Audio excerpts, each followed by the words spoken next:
hands-on of everything Apple just unveiled today at their 2025 September event. This is iPhone 17, 17 Pro, and 17 Air. Definitely get subscribed to be among the first to see the full reviews when they come out. But this is my first impressions, and I actually found it pretty simple to synthesize my thoughts on everything they announced today. Like, there is some good tech, there's some interesting new designs, and some questionable decisions, but the funny thing is, as I go to these events and as I think about all this stuff, what usually happens is I end up typically getting some texts from friends asking what I think of the announcements, and my mental task is to summarize everything I'm thinking about into one or two easily digestible sentences or just words to understand what's new and what happened. I don't want to tell them too much information.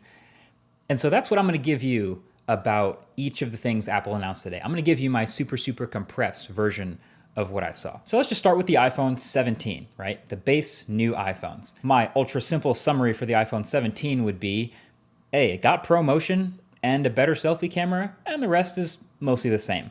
So the design is mostly unchanged other than the new colors, same screen sizes, same dimensions, same camera bump, same buttons and camera control, which they barely talked about. But there's a new A19 chip inside, which we expected. That should see some nice performance gains and efficiency bumps, roughly 20% faster CPU, which is nice. And battery life should be a few beats longer. And the display is brighter too, getting up to 3000 nits. But this is the first time we are seeing a Pro-branded feature on a non-Pro iPhone, because every new iPhone across the range now has ProMotion. And it's the same ProMotion too. It's the adaptive 1 to 120 hertz. Doesn't seem to be handicapped at all. It's funny, we always used to have that, oh, regular people don't care about 120 hertz argument, but now here it is on the new base iPhones. So, hey, sounds great to me. This makes the base iPhones much more usable, and so does the new base storage of 256 gigs. So those are welcome upgrades. But the other new thing was the selfie camera.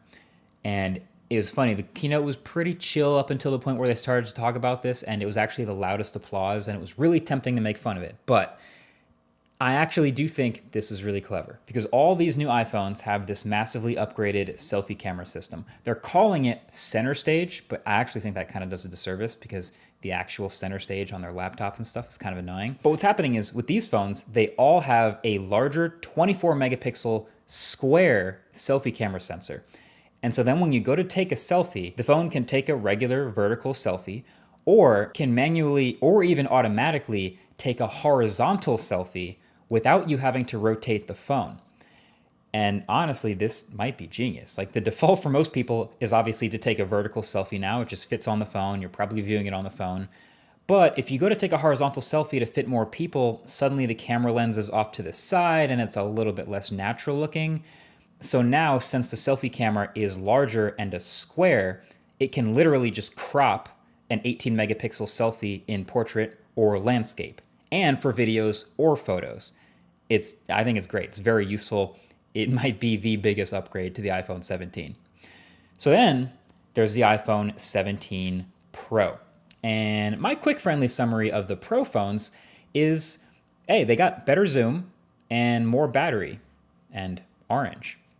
So the Pro iPhones actually look a little bit different. There's actually quite a bit going on here with this new design. First of all, there's only 3 colors: cosmic orange, deep blue, and silver.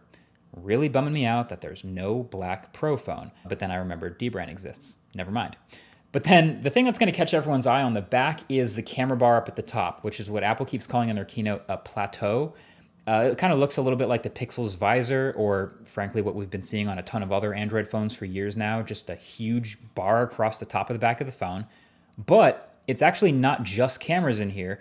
Apple's done some rearranging of the insides of the phone to actually shove more components, like the A19 Pro chip and the logic board and storage up here in that bar, so they could fill out more of the bottom of the phone with more battery.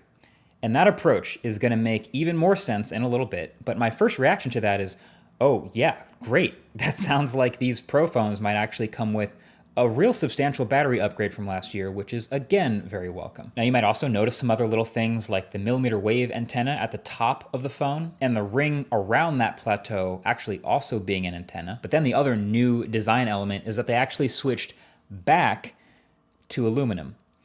which is interesting because we just saw like 2 years ago the iPhone 15 Pro's whole thing